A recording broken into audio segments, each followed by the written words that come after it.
Hey everybody, welcome back to the Caves Cast podcast. I'm Jeremy, And I'm Ryan. and this week's episode is going to be a little bit different. We're going to start with our book of the week, which is going to be Incredible Hulk number 17. Yes, sir. Then we're also going to talk about my trip to Baltimore Comic-Con from this Yeah. weekend. I had a blast, man. So I can't wait to get into that half of it. But let's just dive into Hulk because there's a lot.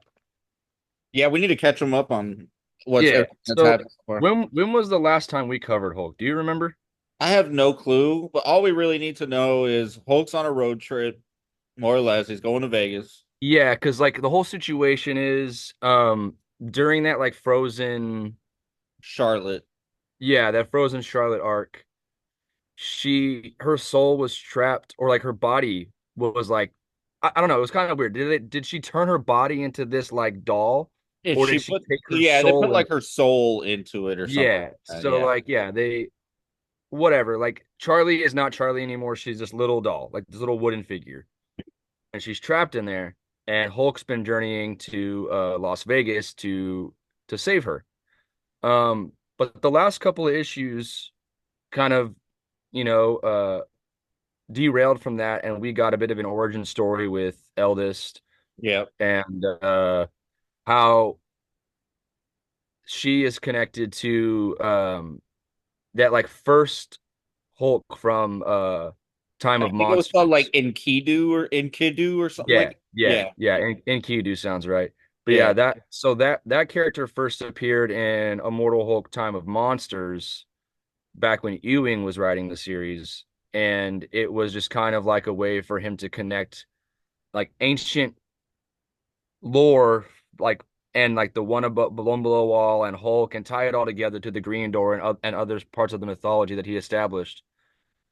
And Philip Kennedy Johnson has just picked up where he left off, basically, and he's like really going in on the Green Door and all of these like Mother of Horrors, who's like the opposite to the one above all, and just a really, really interesting mythology that's just expanded from, Ewing's run. Right.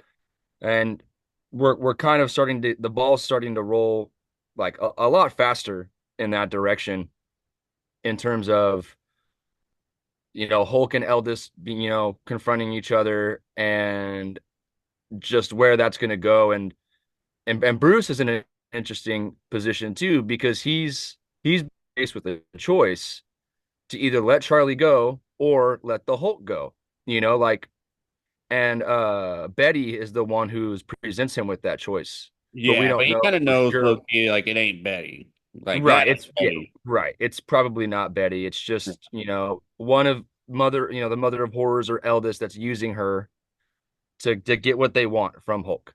Right. Um and this issue, he finally makes it to Las Vegas.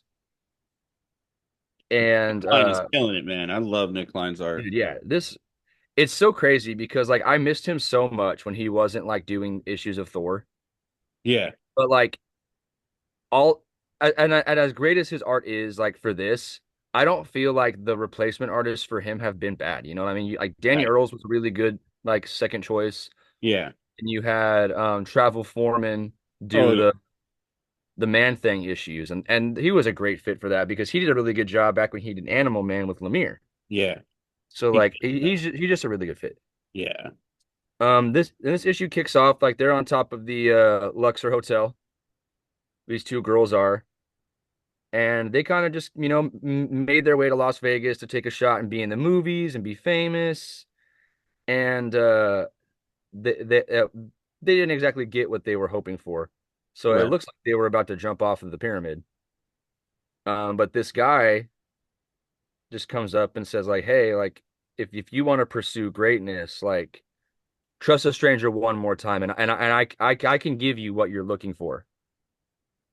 And so he takes them down. He takes them down into these caves, and they find this like underground, like I don't even know. They're just like an organization of some kind, like just a bunch of people that have kind of, they're like a found family because they're just lost and have nowhere to go, and their dreams Right. didn't work out, and they're stuck in Las Vegas in the city of sin, and they don't know what to do. So they offer these people like everything that they're looking for. you can be beautiful, you can have the world, you can be a star, you can do whatever you want. Just do what we ask you to do. Yeah. And so they put one of these girls on this throne, and there's like a lot. Is it like a wolf, kind of It's a lichen, it like a says. like yeah, like in yeah. So then it like just chomps down on her head, but when it comes up, it's like she's a different being, like she's changed, you know. So Yeah, she's possessed by this force, and then pretty much. yeah, cool, yeah, really really incredible stuff, man. Like the art's just phenomenal. Yeah, dude. And then a month later, Hulk shows up, and there's a light coming from the top of the Luxor Hotel, and he just zips right over there, and he finds his way to meet Eldest finally. Right. And on the opposite end of that, you have Bruce stuck on the other side, like just watching it, and this Betty is still trying to convince him to give up, his flesh, give up the Hulk so that way Eldest or the Mother of Horrors can finally have him. Right. Then get Um, basically she wants to get to the green door, get to Toba. yeah, because like in that two-part origin of Eldest, we learned that she had already made an attempt with Enkidu to Right. open the green door, and it was barely cracked then. And when she finally made the stab to go through, she was rejected. And the one above or the one below all, whatever is on the other side of it now, if it is either of them or something new, we don't know. It rejected her and pushed her out and shut the door completely. Right. So now she's having to work double time to get it open again, but also, take the flesh of the fractured sun to be able to pass through it. And what I think is interesting is you have the the way I misunderstood it completely, like up until this point, because I had assumed that the fractured sun was just a singular being. Right. Like Enkidu and Hulk were the same fractured sun, but that doesn't appear to be the case. That just appears to be that like they're of that kind, like they're fractured suns, like they're the at different points in time, it seems like the one below all or the one above all has used gamma or whatever gamma is turning into, because it doesn't even seem like it's gamma anymore. It's just like a whole different, it's like magic. Yeah. So, it's just essentially like it's like the essence of the fractured sun has moved from person to person, not that it's the same being. Right. Which I like Um, that. I like that.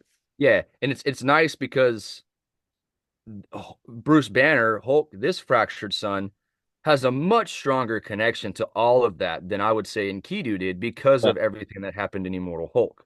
Right. You know, and if I understood that correctly, which is a fucking doozy already, Immortal Hulk established that the only reason the one below all exists is because it saw the Hulk, like it knew the Hulk and it knew what it was, and it said it needed like an opposite.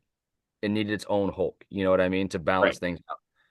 But that I feel like that could change at any point now. Like Well, I they feel they like kind of did add to that where they said that uh the one above all basically saw the Mother of Horrors, and upon seeing the Mother of Horrors created Toba in response. okay, okay, gotcha.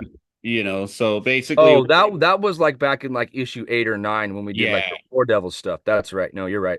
yeah. So basically, like out of fear, more or less, it created Toba to protect itself, more or less. Which then locked her away after that, right? Right. Right. Um, but yeah, man, it was really cool to see Hulk and Eldest finally face off. Yeah, to see I liked kind of like how it went to like very I forgot what the god was and gods that did this whole part too, where it was like where he took Dimitri, like showed his true form, and it shows him kind of like just like animated in space, like Oh, doing, Oblivion, yeah, when it shows Oblivion, like you dude. kind of get that moment here with Eldest. Yes, like so, like and then Hulk's just not even like he's not even wanting to talk. He's ready to just throw hands, Yeah, because he's pissed. He's trying to save Charlie, yeah. and Because Eldest is if you remember, like Charlie's like the only person that Hulk likes in this whole run, yeah, basically. yeah, yeah.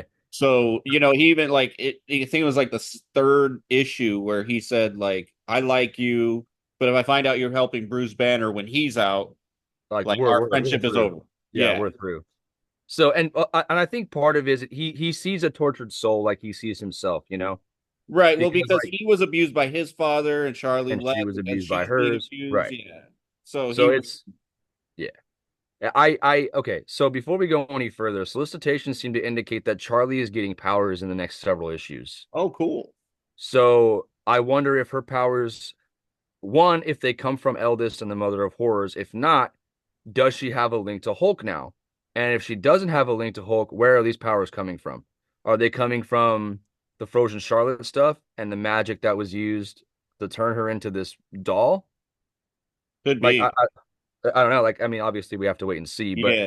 it's interesting because you're almost getting like Hulk is finally getting to look in the mirror and see himself in somebody else Right. and not just see Banner, you know? Like, because for him, it's just everybody just wants Banner. It's not Hulk. Like, they're all about Banner. Yeah. And for somebody to like actually like enjoy the Hulk, like Charlie does, and not really give a shit about Bruce Banner is refreshing for him. But it's also, I'm sure, terrifying for him to lose her because he sees so much of himself in her. Right. So he's doing I don't know everything if he you can to save her. did you see this part where you see Enkidu's corpse still Yeah, like hanging hung up? hanging up. Yeah. Yeah. It's like, dude, man, And it that's looks like some of the War Devil dogs are up there too. yeah. Yeah, crazy art, dude. But Yeah. this is my favorite page from Oh, the I whole know, dude. man. I if you want to sell me on a book, this is how you do it. Show me these big, grotesque, like eldritch monsters. Yeah. I love that stuff. And I I love will it too I will because it's like never they're not not like even in the building anymore. They're just yeah. like in space, like Well, yeah, because she's transforming and then she touches his forehead in that last little panel before you to flip the page. yeah, And so she's like showing him the vision of who she truly is. right. Um, but it's really, really, really good, man. I just that you want to like I said, you want to sell me on a book. That's exactly how you do it. That is the shit I love, like almost more than anything. The weird, cosmic, scary. Like I'm in. I'm all Yeah, in. Like if I wasn't all in before this issue, I'm all in now. You know what I mean? yeah, Um, so it's and Hulk is starting to realize that really he's not really a match for Eldest at this point. right. But he also has that conflict within him with Banner, so he's not his best self, I guess you could say. So Betty makes him an offer and she says, "Hey, like if you want to save Charlie, all you have to do is make this pact. It's an ancient unbreakable contract, and once you say the words, you like you'll betray Hulk, you'll give your flesh to Eldest, and you and Charlie will be free from this." But when is it ever exactly like they say it is? Especially when you're making a deal with the devil. It's never what they tell you it is. There's always a catch. Right. And just as Hulk is getting impaled, he finally makes that choice. And in exchange for the body and soul of Charlie, he lets Eldest have Hulk. Yep. And so now Hulk is in chains and he's being prepared for the Mother of Horrors. So, okay. And this is where I'm confused. Are the next several issues going to be Charlie's like journey to save Hulk? And Probably. when we get there, is it going to be too late? Probably. I wouldn't be surprised if like because does this separate Bruce and We Hulk? don't know yet. That's Yeah. the thing is we don't know yet. Because Because if it does, then then I we could see see Bruce and Charlie working together to go save yeah, Hulk. right. Yeah. But if it doesn't, Bruce is gone. Bruce is trapped there because if the Mother of Horrors is going to possess the fractured son, Right. Bruce is just left in that other dimension. Like he's just an afterthought at that point. He's just having to sit on the sidelines and watch it all go down. Right. But what I think would be really cool is if Philip Kennedy Johnson does go through with this and lets the Mother of Horrors possess Hulk, do you think we'll see Charlie become a Hulk? Probably. I mean, I don't see why not. I mean, and it would be really it would be interesting. It It would would be make different, sense too because this whole time she's like, "You're strong. I want to be strong like you." Like, you yeah, know what I mean? Like, so I think right. it's kind of hinting to that. Like, Which I mean, I'm for it, man. I'm for it because it'll be really cool to see this Mother of Horrors Hulk, yeah, face off against our new Hulk if that's where this is headed. But right. I mean, regardless, this series is just awesome, man. Yeah. And hopefully Charlie's a mainstay now. I hope she stays. Yeah, because like those characters from Immortal Hulk. I mean, we had Hulk by Cates, that 14 issue run, and those characters like nowhere to be found. Right. Like the journalist that was traveling with uh Bruce the whole time, she's nowhere to be found. She got powers and she was able to peer into like see gamma, like see Right. these beings and see these things that weren't there on like the physical plane. And then you have the Gamma Flight, and they're not really around much right now. You don't see Doc Samson that much. We also haven't seen that doctor from Shadow Base. No. So like all of those characters from the Immortal run are off the table right now. But that's not to say they won't come back in the future or that they couldn't come back in the future. Uh, but regardless, how long do you think this run is going to last? Like, how long do you think it'll go on for? Like, as long as Immortal? No. I think it's gonna go to at least 30.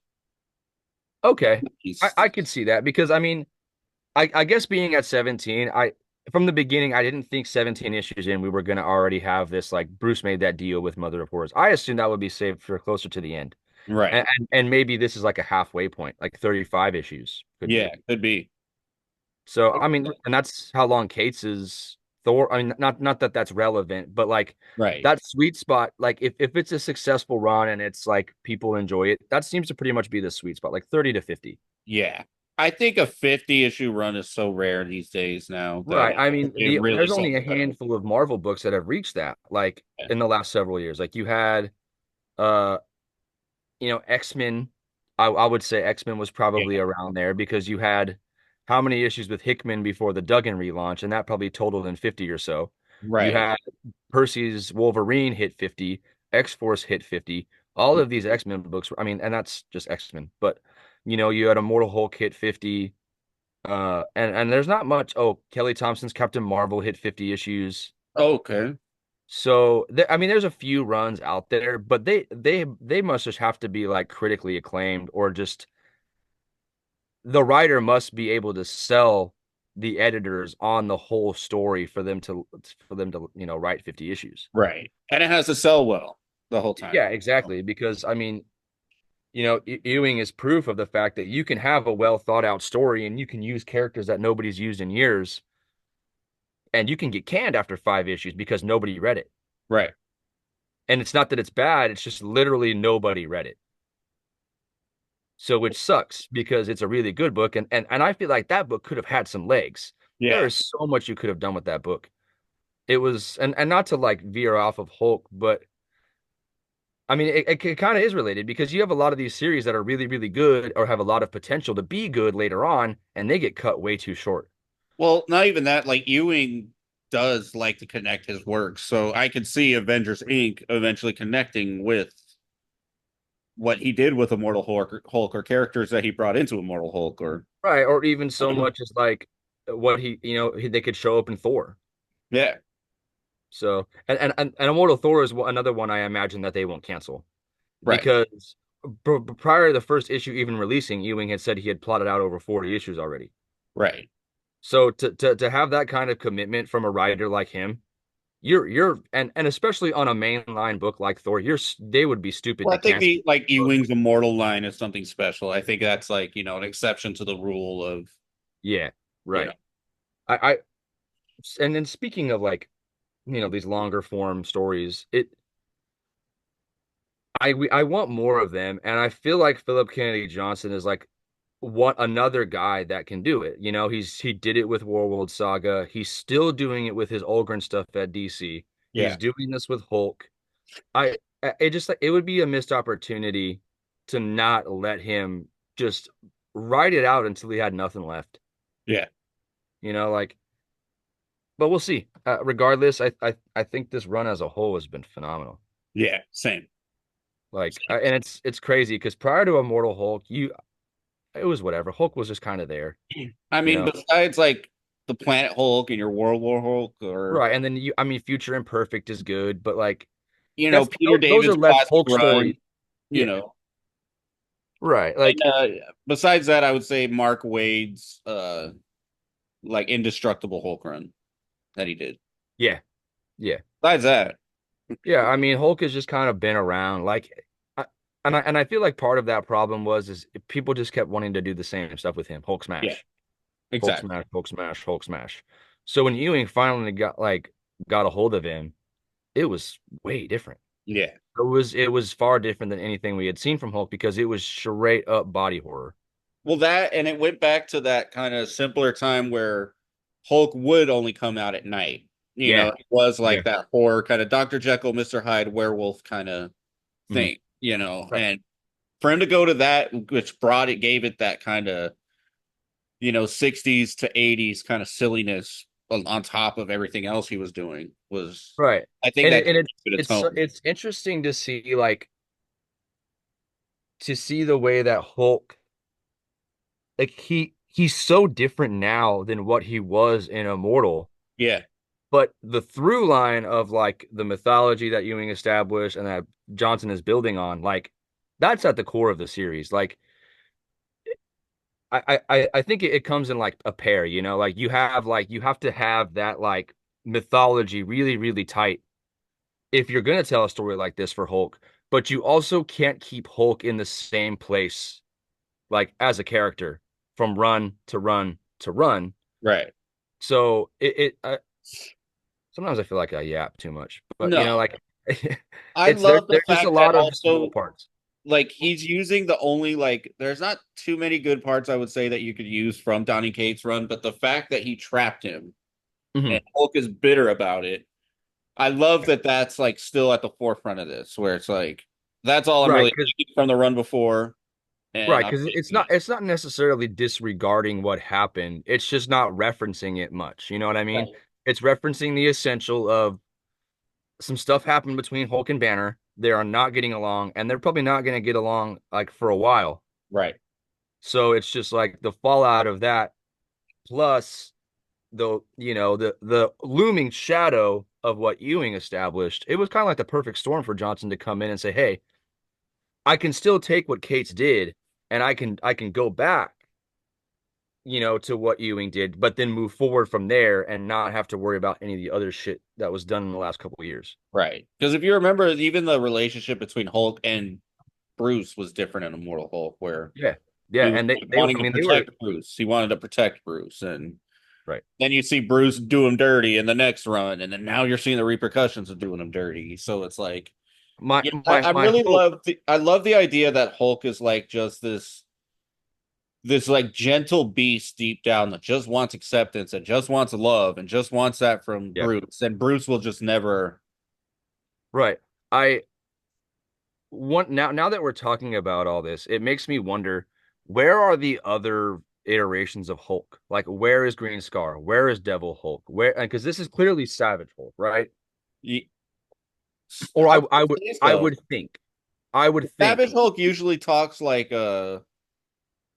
So then what Hulk would this be? I have no. Because I think this is Fractured Sun Hulk. This is Fractured Sun. This do, is yeah, I mean, then it could be an entirely new personality for Hulk because like in at the closer to the end of Immortal, we had regular Savage Hulk, which was like the childlike Hulk that like remembers what happened to Bruce and wants to right, protect him. He was locked away with the leader and with Bruce. But then you had like Joe Fixit and you had Green Scar and all these other versions of Hulk that were able to manifest and be different. right, So like is that something we're gonna see if the fractured sun is captured? Like, are we gonna, who knows? right. Because if I remember correctly, in Immortal Hulk, like his other personalities were through the Green Door too. It was like all of Yeah. his Well, yeah, personalities. and they were all in the Hulkscape. Right. So, and which is it looks entirely different in this as opposed to what it did in Immortal. Yeah, So what caused that change? I have no clue. I mean, it just pretty much goes to as bad as it is. Just they any writer just wants to use whatever version of Hulk that Yeah. they can at the moment. I mean, Yeah, I don't and know. it's probably not fair of me to set that expectation on Johnson to be like, hey, are you going to use all of the things that Ewing Right. left on the table there? Like that's not fair to him. Like, Yeah. and not that I'm like, hey, you should do Because it's that. like, But do we also like, really need a Joe fix it in this? You know what I mean? I don't It- think so. Fix it. I think Joe Fixit served his purpose in Immortal yeah. because Bruce was captured. Right. Like Bruce as a being was kidnapped by the leader and used to open the door. Right. So like to have Joe served his purpose. I don't think he needs to come back, but there are still so many other versions of Hulk that could be used. Right. So it just remains to be seen, I think, at this point. We just have to wait and see. Yeah. Pretty much. Yeah, man. Mortal Hulk or Incredible Hulk has been well, incredible. It's been Yeah. awesome. It's been It's been great. really, really, really good. Yeah. Once they said that Phil Kennedy Johnson was doing it, I was like, oh, this is gonna be fire. This is gonna be Yeah. great. Yeah, it's and speaking of Philip Kennedy Johnson, that's a really good Yes. segue into that's who I met, or one of the people I met Yes. at what the hell is that? Baltimore Comic-Con. Yes. Yes, sir. And Jeremy was nice enough to get me this signed right here from Phil Ooh. Kennedy Johnson. Beautiful. Yeah, the that's Apocalypse, right? Yeah, the War World Apocalypse. Apocalypse, yeah. Pretty much Uh the final issue of War World. yeah. All right, let me find my Philip Kennedy Johnson stuff real fast. Here we go. So we'll just I'm kind of just gonna do these in bits. So uh, what? What's today? Thursday? Yeah. Yeah, Tuesday was my birthday. And it was my 30th birthday. And my wife was like, what do you want to do for your 30th birthday? And me being me, I said, I want to go meet Walter Simonson. Yeah. He was the main reason that we flew across the country to go to Baltimore Comic-Con because he doesn't do cons out here anymore. Like he doesn't come over here to this side of the states. Right. And I understand, he's getting older and it's not really worth the trip all the time. And apparently he doesn't like flying. Right. So and I get it. I understand. Flying is not the funnest thing in the world, but it kind of necessary to get across Yeah. in a quick manner. Um, but yeah, I'll start out with the Philip Kennedy Johnson books that I got signed. So I only had a handful. Like I had yours. Yeah. I had one from my brother, which was that first issue of Alien that he wrote. Oh yeah, yeah.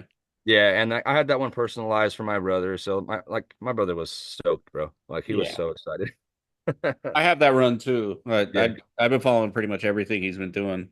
And I took three for myself. One of them being the first issue of Immortal or Incredible Hulk. Yeah. So it's in black right there, Beautiful. Uh, after that, I also got the first issue of his new indie series from Boom, Crocodile Crocodile Black. Black. Yeah. Beautiful.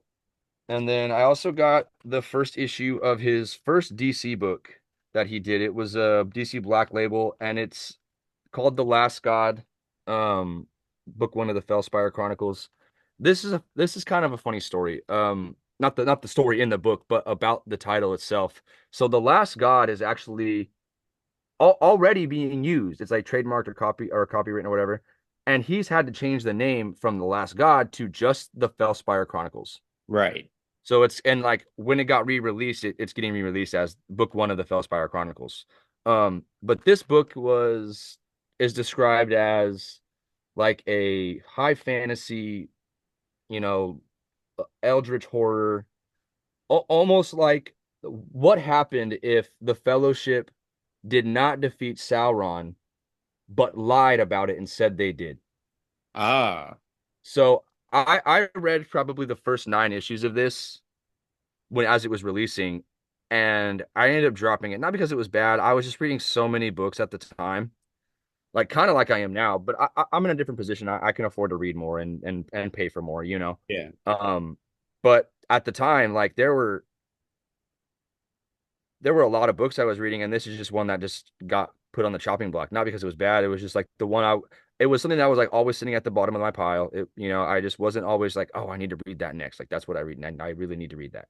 Yeah. Had this book started coming out now, it would be a very different story. I'd probably read this first every time Right.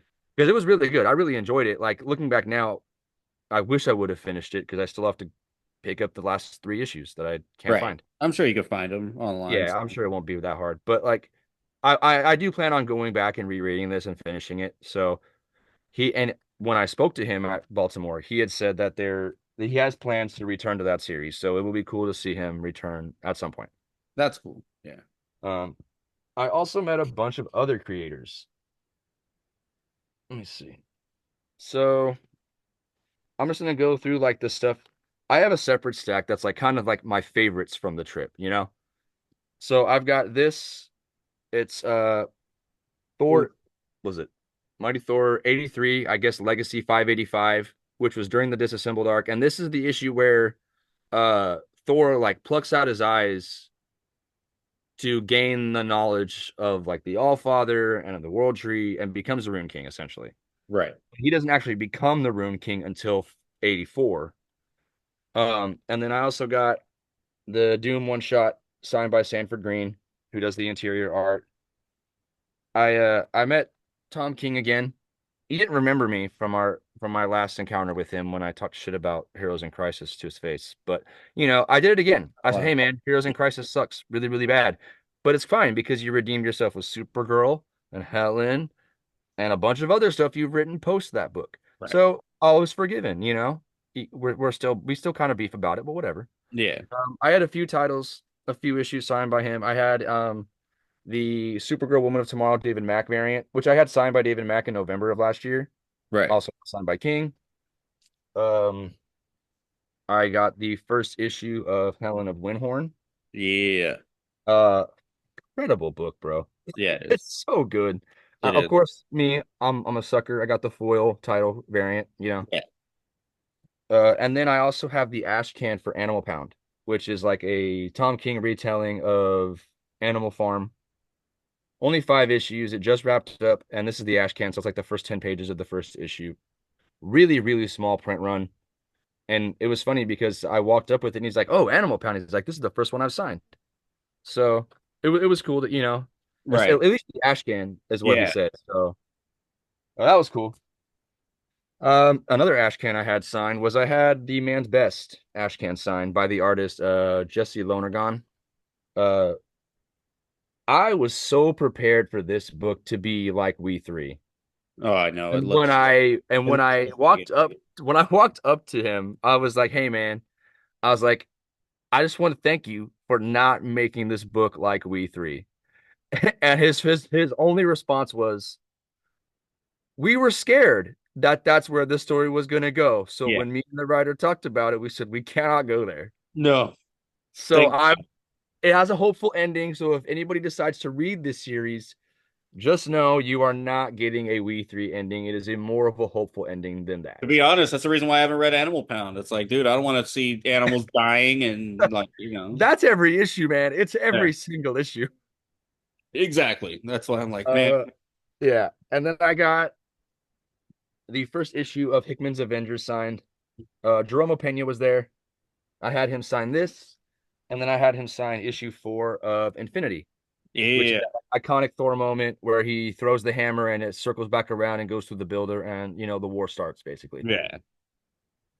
Just two great issues from that run. Yeah. And then I also I met Rod Reese. He he kind of first got on my radar from Once in Future when he did the 1 in 25 variant of issue 14. It's the rarest cover from the series. And I knew it's one of my favorite covers ever, and I knew from the second I picked it up that if I ever had the opportunity to get a Once in Future commission done, one of them would be by him. I dropped the blank off at the show. Unfortunately, he did not have time to start it or complete it or any even get started on it. So I'm waiting for that to come back in the mail, and when Nice. it does, I'm definitely showing it off. I won't give any details on what the commission is because it is a spoiler. Um, but when it's here, I'll show it off. For sure. I had him sign the Immortal Thor Beta Ray Bill variant that he did, and then the Ultimates number 4, the Yeah. Doom issue. I had him sign that as well. Uh, and then on to like the two Simonson books that aren't like of the separate batch. I have Right. the 125 that he did of the Beta Ray Bill miniseries by Daniel Warren Johnson. I had him sign that, and then I also had him sign the Hey. 337 homage of the Donald Duck became Thor that he Yeah. did. I have a plan for this. Uh, my kid loves Disney, like most kids. Right. This is going with me to Disneyland. I'm gonna Hey. have the people in the park. One up, the guy that the whoever's in the suit is gonna be Donald. He's signing it, and I'm having the person in the Thor suit sign it too. And then it's gonna get framed and put in her room. That's cool.